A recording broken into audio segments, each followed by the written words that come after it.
Hello, and welcome to this tutorial. In this video we will go through how to configure the input, outputs and variables in Pluto Manager. And also make some simple programming.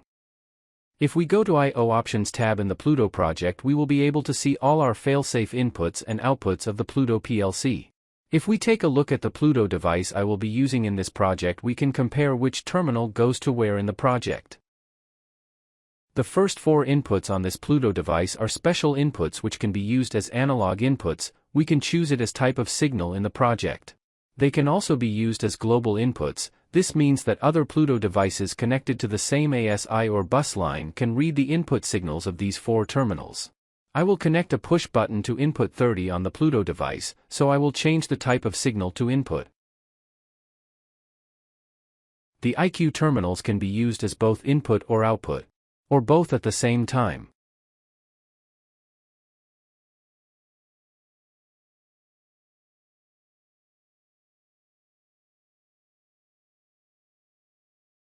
I will set IQ 10 as an output just to use as demonstration later. At the shape/level option we can choose if we want our signals to be static or part of a pulse signal. In this project I will keep it simple and just use static signals.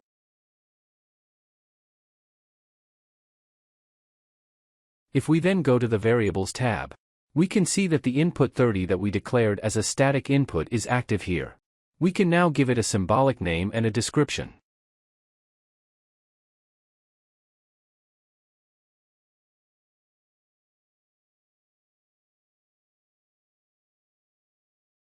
Here we can also declare if we want things like global memories, registers, non-safety input, double registers and more.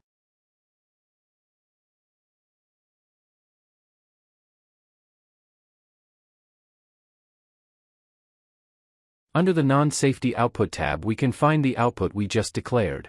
I will give it a symbolic name and description.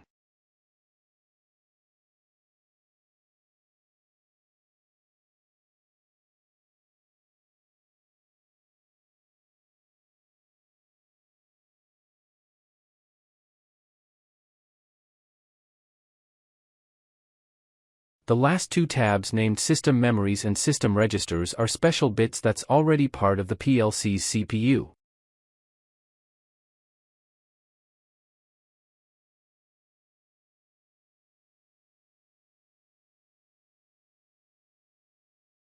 If we now go to the PLC code we can start do some programming.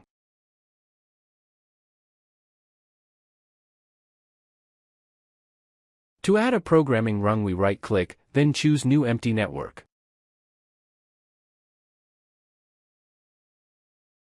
If we want to we can name the programming rung.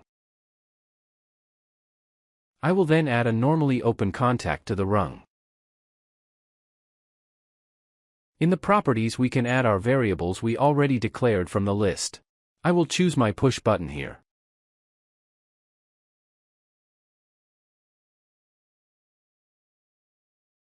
Then I want to add an output bit. I will try make a new memory bit on this signal. To do so we can click on Add New Variable. Then add a symbolic name and a description if needed.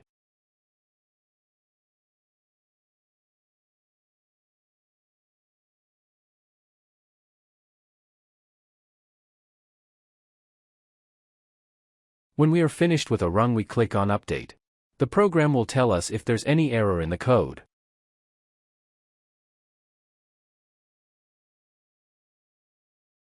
If we go to Variables again and then to Memories, we can see that my memory bit been declared here.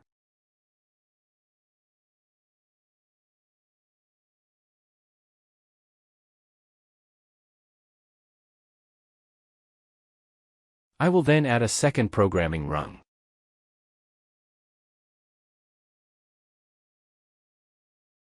Here I will add my memory bit as a normally open, and then my test signal on the output signal.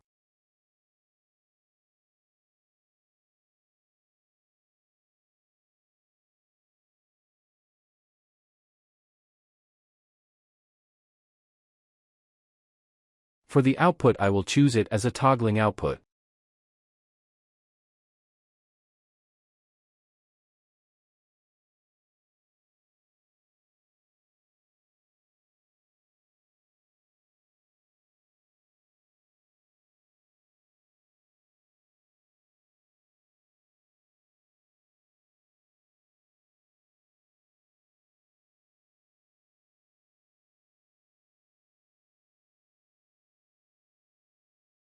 Thank you for watching.